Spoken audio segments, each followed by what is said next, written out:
Prisia Nasution menikah dengan Aidil Putra pada awal tahun 2016 silam.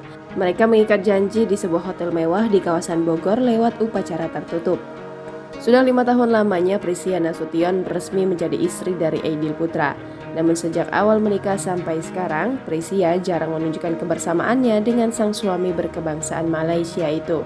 Hanya sesekali saja Prisia mengunggah foto bersama suami keduanya ini. Terlebih ketika pandemi berlangsung, mereka kerap menjalani LDR Indonesia-Malaysia yang membuat keduanya jarang berjumpa.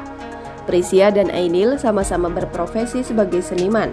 Prisia aktris di Indonesia, Aidil menjadi aktor di Malaysia. Perbedaan negara tak menjadi masalah bagi keduanya. Indonesia-Malaysia dijalani dengan nyaman oleh Prisia dan Aidil. Pasangan ini menjalani karir dan hidup di negara masing-masing, namun mereka rutin bertemu. Namun, sejak pandemi melanda, Prisia dan Aidil tidak bisa bertemu sesering biasanya.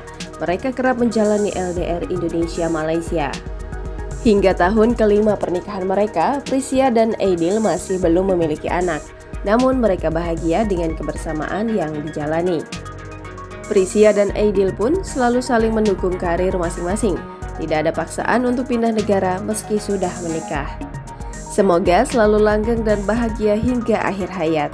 Jarang posting bukan berarti tak romantis pada pasangan, bukan? Jangan lupa subscribe, share, komen, dan like ya!